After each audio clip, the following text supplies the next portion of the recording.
नमस्कार दोस्तों, स्वागत है आपका अपना चैनल मिशन रोजगार वाला में। तो दोस्तों, आज हम रुक्मिणी पब्लिकेशन का मद निषेध सिपाही कक्षपाल एवं चलंत दस्ता सिपाही का मोस्ट इम्पोर्टेंट सेट नंबर 7 को लेकर के आए हैं। तो दोस्तों, आप लोग वीडियो को पूरा देखिएगा। अगर आप चैनल पे नए हैं तो चैनल को सब्सक्राइब कर लें और वीडियो को लाइक कर दें। इसमें फुल डिस्कशन होने वाला है दोस्तों। तो चलते हैं, बिना लेट के हुए स्टार्ट करते हैं। आज का जो पहला क्वेश्चन है दोस्तों, वो है उत्कल मैदान भारत के तटीय मैदान के किस भाग में स्थित है। जो उत्कल मैदान है दोस्तों, वो भारत के तटीय मैदान के किस भाग में स्थित है। ये पूर्वी तटीय मैदान के भाग में स्थित है दोस्तों। जो राइट आंसर होगा ए होगा। अगला प्रश्न है, यदि भारत में कोई नगरपालिका अपना कार्यकाल पूरा होने से पहले ही भंग हो जाए तो क्या होगा। ये होता है दोस्तों, 6 महीने के भीतर नया चुनाव होना चाहिए। राइट आंसर बी होगा। अगला प्रश्न है, भारत में प्रथम विधि आयोग का नेतृत्व किसने किया था। जो लॉर्ड मैकाले था दोस्तों, ये भारत के प्रथम विधि आयोग का नेतृत्व ने किया था दोस्तों। अगला प्रश्न है, ध्रुव सेन का उत्तराधिकारी कौन बना। ध्रुव सेन का जो उत्तराधिकारी बना था दोस्तों, वो धारा पट्टा बना। राइट आंसर हो जाएगा बी। अगला प्रश्न है, भारतीय संविधान का निम्नलिखित में से कौन सा अनुच्छेद मानव तस्करी पर प्रतिबंध लगाता है। जो तस्करी पर प्रतिबंध लगाता है दोस्तों, वो है अनुच्छेद 23। राइट आंसर हो जाएगा सी। अगला प्रश्न है, कौन सा क्षेत्र दक्कन का पठार की बाहरी परिधि का हिस्सा नहीं है। जो बाहरी परिधि का हिस्सा नहीं है दोस्तों, वो है हिमालय। राइट आंसर हो जाएगा सी, हिमालय। अगला प्रश्न है, निम्नलिखित में से कौन सी वास्तुकला चारबाग शैली में बनाई गई है। चारबाग शैली में जो बनाई गई है वो ताजमहल है। राइट आंसर ए हो जाएगा। अगला प्रश्न है, थार रेगिस्तान क्या थार रेगिस्तान के मैदान में कौन सा पेड़ सामान्यतः पाया जाता है। जो खेजड़ी खेजड़ी जो पेड़ है जो दोस्तों, वो थार रेगिस्तान के मैदान में पाए जाते हैं। राइट आंसर डी होगा। अगला प्रश्न है, सिंधु घाटी सभ्यता के किस स्थल पर बड़ी संख्या में टेराकोटा खिलौना पाए गए हैं। जो बड़ी संख्या में टेराकोटा खिलौना पाए गए हैं दोस्तों, वो है मोहनजोदड़ो। राइट आंसर हो जाएगा सी, मोहनजोदड़ो। अगला प्रश्न है, भारत में किस क्रांति का संबंध मत्स्य उद्योग के विकास से है। मत्स्य उद्योग के जो विकास से है दोस्तों, वो है नीली क्रांति। राइट आंसर होगा डी, नीली क्रांति। अगला प्रश्न मैथ का है दोस्तों। हम यहाँ पे स्किप करते हैं सारे मैथ को, प्रश्न का लास्ट में हम देखेंगे, तो यहाँ पर स्किप करते हैं।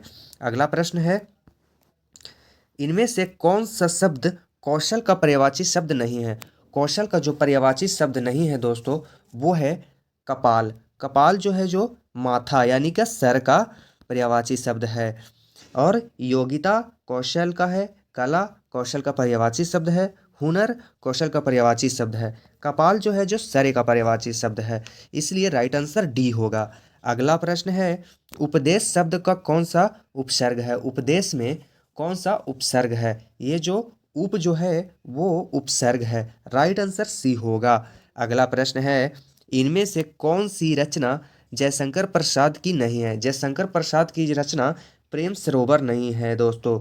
ये कामयानी प्रेम सरोवर जयशंकर प्रसाद का है। कामयानी प्रेम राज्य ये भी जयशंकर प्रसाद का है। और प्रेम यथिका ये भी जयशंकर प्रसाद का है। और प्रेम सरोवर जो है, वो जयशंकर प्रसाद का नहीं है दोस्तों। तो अगला प्रश्न है, अज्ञान अज्ञान शब्द का तत्भव रूप कौन सा होगा। अज्ञान शब्द का तत्भव रूप जो है, वो अजान हो जाएगा। राइट आंसर हो जाएगा बी, अजान। अगला प्रश्न है, इनकैरेक्टली वर्ड इसमें देखना है दोस्तों। द एटोस्फेयर एट द कॉन्सर्ट बाज इलेक्ट्रिक। इसका जो राइट आंसर होगा दोस्तों, वो बी हो जाएगा, कॉन्सर्ट। राइट आंसर हो जाएगा बी। अगला प्रश्न है, एंटोनेम एंटोनेम एबेट एबेट का जो एंटोनेम हो जाएगा दोस्तों, वो हो जाएगा इंटेंशन इंटेंसिफी। राइट जो आंसर होगा B.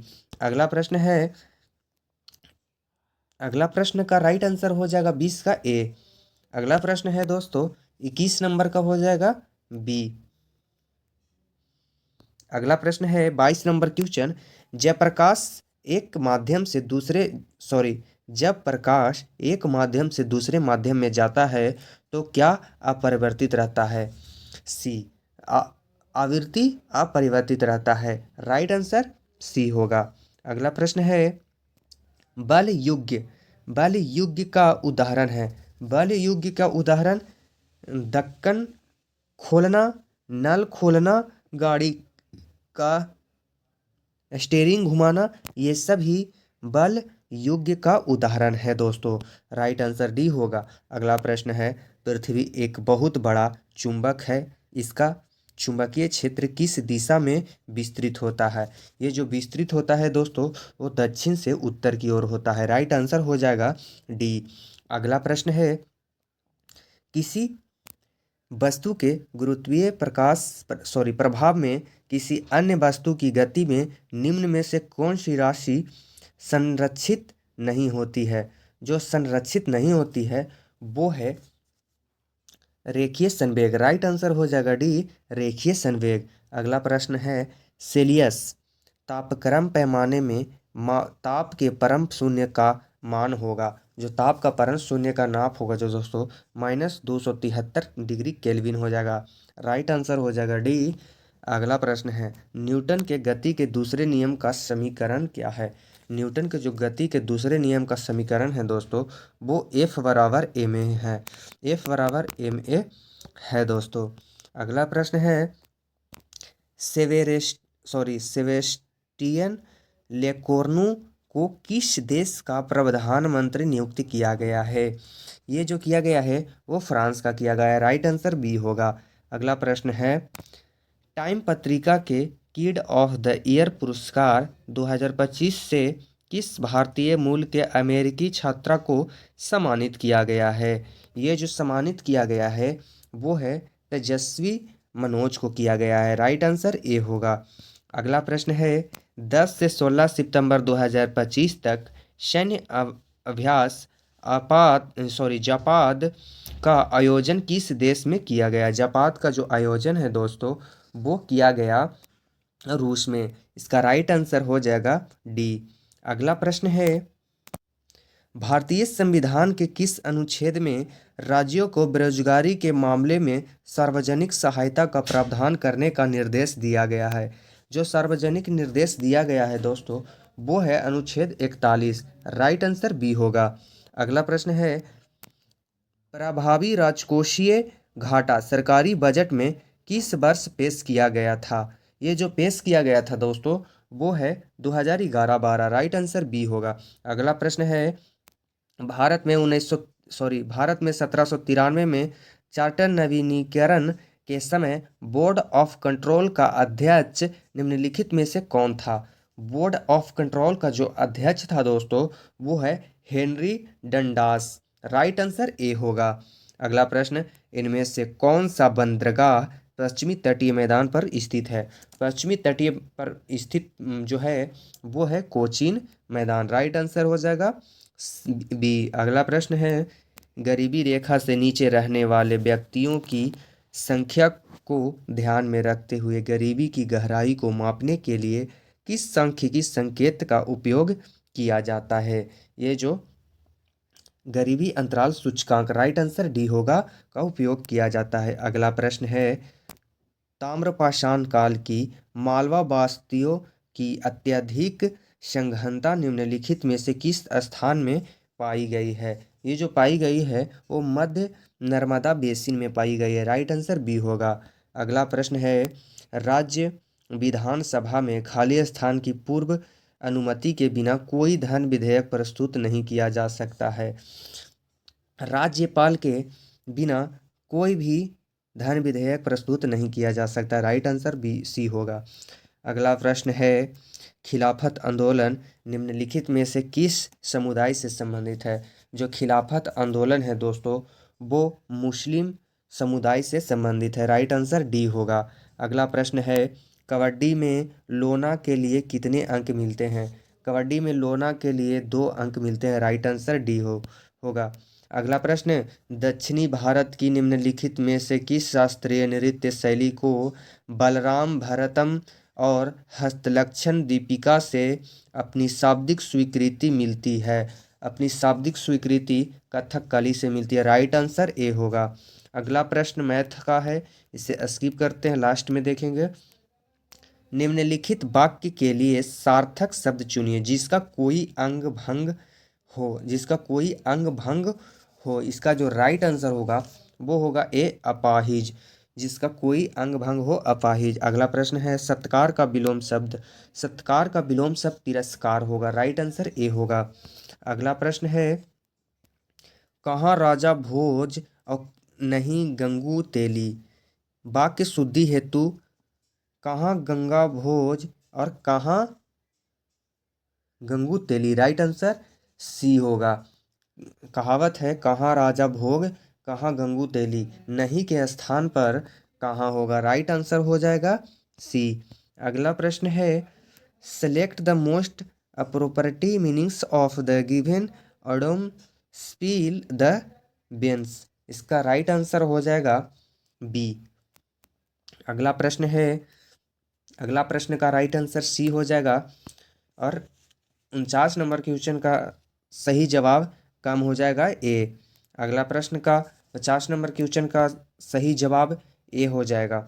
The sound came from the room. Right answer A होगा। अगला प्रश्न है, यदि किसी व्यक्ति को दूर की वस्तुएं स्पष्ट रूप से दिखाई नहीं देती है तो उसे कौन सा दृष्टि दोष है और इसे कैसे सही किया जा सकता है?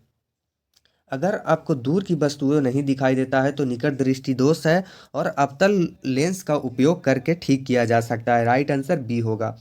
अगला प्रश्न है, ध्वनि अपेक्षाकृत अधिक वेग से चलती है।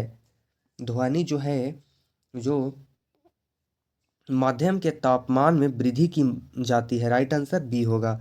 अगला प्रश्न, यदि दर्पण से परावर्तन के बाद यदि दर्पण से परावर्तन के बाद बनने वाला प्रतिबिंब आभासी और अत्यधिक छोटा है तो वस्तु की स्थिति और दर्पण का प्रकार बताइए। इसका राइट आंसर होगा सी, अनंत और उत्तल दर्पण। अगला प्रश्न है, प्राकृतिक रबर का वल्कनीकरण किसके साथ गर्म करके किया जाता है?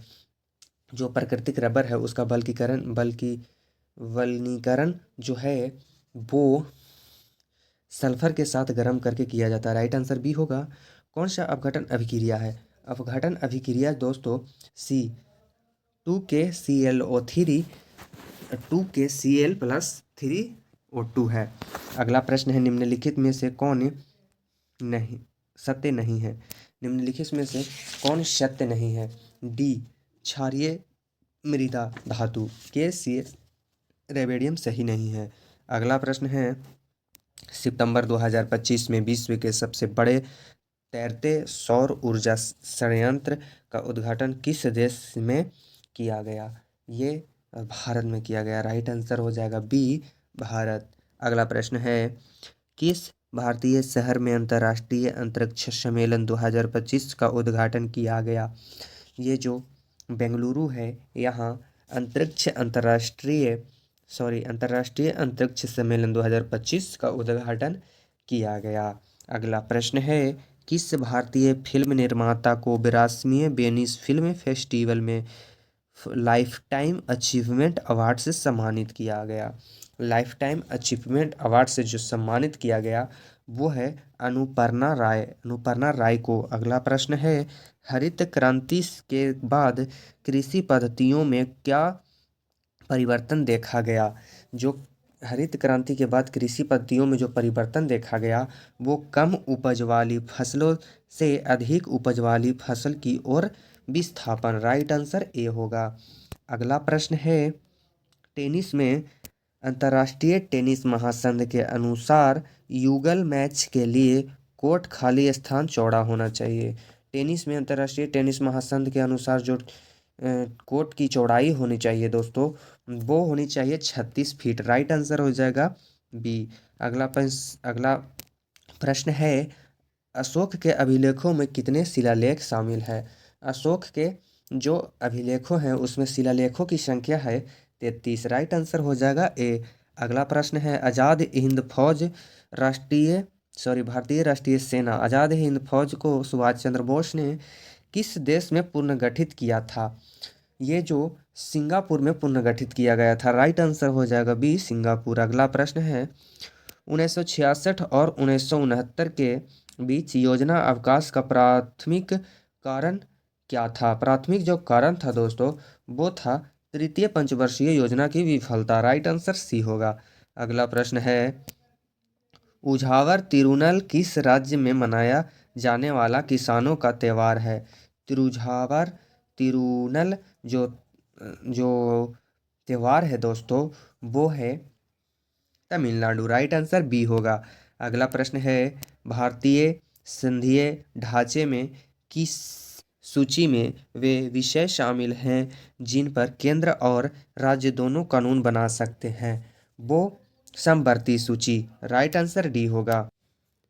अगला प्रश्न है, मैराथन दौड़ की अधिकतम दूरी क्या है? मैराथन जो दौड़ है उसका अधिकतम दूरी 26 मील और 385 गज है। राइट आंसर बी होगा। अगला प्रश्न है, एंकर शब्दावली का उपयोग होता है। एंकर शब्दावली का जो उपयोग होता है वो रिले रेस में होता है। राइट आंसर हो जाएगा बी। अगला प्रश्न है, भारतीय राष्ट्रीय ध्वज के अशोक चक्र में कितने तिलियां होती है? ये जो तिलियों की संख्या होती है ये 24 होती है। राइट आंसर ए होगा। अगला प्रश्न है मैथ का, निम्नलिखित में से कौन सी संख्या 15 से विभाज्य है? 15 से विभाज्य संख्या जो 3 और 5 से विभाज्य होगा वो 15 से भी विभाज्य होगा। तो आप लोग चेक करिएगा और कमेंट में आंसर बताइएगा। अगला प्रश्न है, समूह 16 के तत्व में रेडियो सक्रिय है।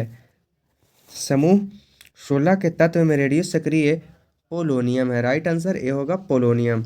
अगला प्रश्न है, सामान्य एल्कोहल के ऑक्सीकरण से बनता है। सामान्य एल्कोहल के ऑक्सीकरण से जो बनता है वो है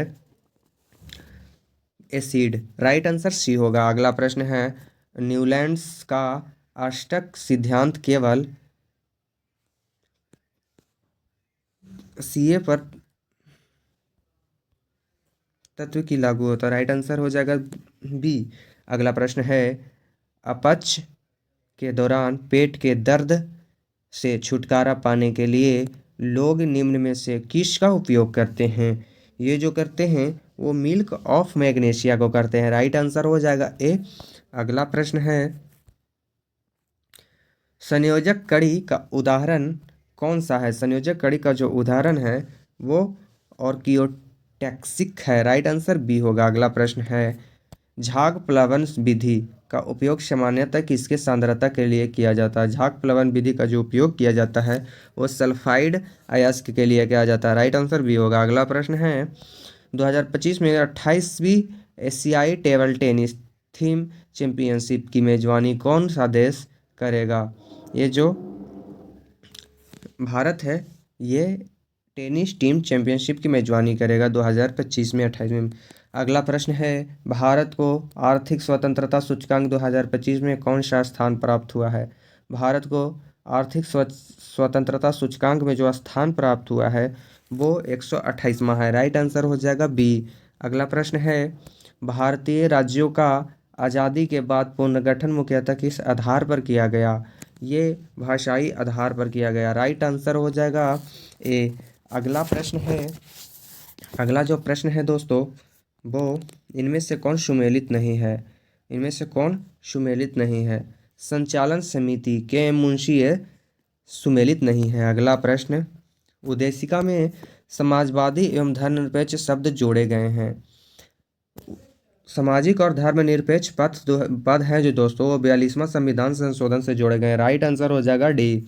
अगला प्रश्न है, मार्ले मिंटो सुधार कब आया? मार्ले मिंटो सुधार जो है दोस्तों वो 1909 में आया। राइट आंसर हो जाएगा बी, 1909। अगला प्रश्न है, भारतीय संविधान का कौन सा भाग मूल अधिकार के बारे में है? मूल अधिकार के बारे में दोस्तों भाग 3 है। राइट आंसर हो जाएगा सी। अगला प्रश्न है, चिल्का झील कहाँ स्थित है? चिल्का जो झील है दोस्तों वो उड़ीसा में स्थित है। राइट आंसर ए होगा। अगला प्रश्न है, विश्व में सबसे लंबा बांध कौन सा है? विश्व में सबसे लंबा बांध हीराकुंड बांध है। राइट आंसर ए होगा।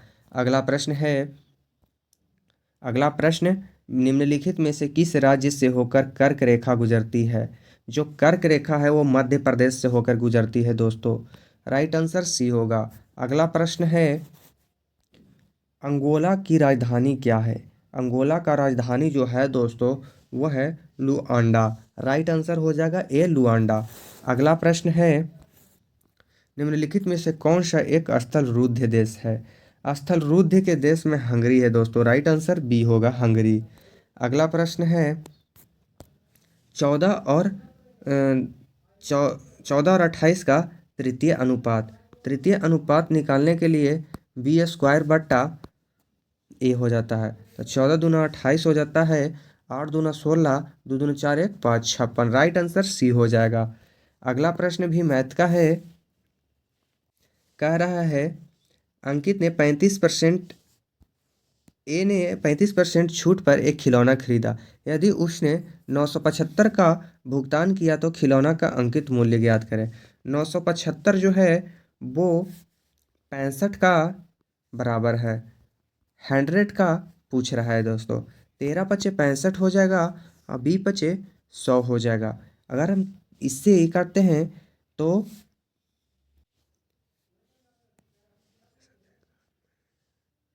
63×91 और 13×5 = 75 मरतबे कट जाएगा। 75 दूना 150 हो जाएगा, यानी कि 1500 राइट आंसर हो जाएगा। ये क्वेश्चन का राइट आंसर 1500 हो जाएगा। अगला प्रश्न है, मलेरिया रोग का वाहक कौन है? मलेरिया रोग का जो वाहक है दोस्तों वो है मादा एनाफिलीज मच्छर। राइट आंसर बी होगा। अगला प्रश्न है, अगला प्रश्न 93 नंबर क्वेश्चन आप लोग कमेंट में बताइएगा। वायवीय श्वसन में ग्लूकोज के एक अणु से कितने एटीपी अणु का शुद्ध लाभ होता है? वायवीय श्वसन में एक ग्लूकोज जब टूटता है तो 8 एटीपी का निर्माण होता है। राइट आंसर हो जाएगा 93 का, सॉरी 30 से 32 एटीपी होता है। राइट आंसर हो जाएगा सी 30 से 32। अगला प्रश्न है, निम्नलिखित में से कौन से पौधा नग्र बीज वहन करते हैं? नग्र बीज वहन जो करते हैं दोस्तों वो जिम्नोस्पर्म करते हैं। राइट आंसर ए होगा। अगला प्रश्न है, निम्नलिखित में से कौन सी एक उपास्थि युक्त मछली है? उपास्थि युक्त मछली जो है दोस्तों वो शार्क है। राइट आंसर सी होगा। अगला प्रश्न है, निम्नलिखित में से कौन सा पौधा थाइलोफाइटा नहीं है? थाइलोफाइटा नहीं है दोस्तों, वो है फ्यूनेरिया। फ्यूनेरिया थाइलोफाइटा नहीं है। अगला प्रश्न है, प्रत्येक न्यूरॉन एक साइटोन से निर्मित होता है। इसमें से कई छोटी छोटी शाखाएं निकली होती हैं। इन्हें क्या कहा जाता है? उन्हें कहा जाता है धूमिकाएं। राइट आंसर ए होगा। अगला प्रश्न है, द्रव की चौड़ी सॉरी द्रव की चौथी अवस्था प्लाज्मा एक क्या है? ये जो है आयनीकृत गैस जिसमें आयन और इलेक्ट्रॉन लगभग बराबर संख्या में होते हैं। राइट आंसर सी होगा। अगला प्रश्न है, निम्नलिखित में से सोशल मीडिया पर लगे प्रतिबंध को हटाने एवं भ्रष्टाचार के विरोध में हिंसक प्रतिदर्शन भड़क उठे हैं। ये इसका राइट आंसर होगा ए नेपाल। अगला प्रश्न है, अगला जो प्रश्न है दोस्तों वो आप लोग कमेंट में बताइए। किस देश ने भारत को वृंदावनी वस्त्र नामक ऐतिहासिक कलाकृति उधार देने की घोषणा की है? इसका आप लोग जवाब कमेंट में दीजिएगा। अब हम लोग मैथ को सॉल्यूशन करते हैं। तो 11 नंबर क्वेश्चन है दोस्तों, एक कलम का को 15% लाभ पर 28.75 में बेचा गया। यदि इसे 25.75 में बेचा जाता तो लाभ प्रतिशत ज्ञात करें। तो 15% लाभ पर बेचा गया है। ये जो 28.75 है दोस्तों वो 115 का है। 100 सीपी निकालने के लिए 100 से तो पॉइंट कटेगा तो नीचे 100 से 100 का क्वेश्चन कट जाएगा। तो ये 115 जो 25 से अगर गुना करेंगे तो 28/75 आएगा दोस्तों। 28% अति 75 आएगा। तो सीपी आपका आ गया 25 और एसपी आपका फिर दिया है 25.75 दिया है। तो 25.75 दिया है दोस्तों। तो यहाँ पे गैप देखिएगा आप, तो 0.75 का है, 0.75 का। तो गुने लाभ परसेंट निकालने के लिए 0.75 गुने 100 क्रय मूल्य 25 से, पॉइंट से अगर पॉइंट पॉइंट काटिएगा तो नीचे 100 हो जाएगा, 100 से 100 ये कट जाएगा और ये 25 दिया 75। राइट आंसर जो हो जाएगा वो 3% हो जाएगा दोस्तों। 3%, इसका आंसर जो हो जाएगा वो 3% हो जाएगा। राइट आंसर हो जाएगा 3। अगला क्वेश्चन है दोस्तों, आप लोग कमेंट में बताइए। आज के लिए बस इतना ही, मिलते हैं किसी नेक्स्ट वीडियो के साथ, तब तक के लिए जय हिंद जय भारत।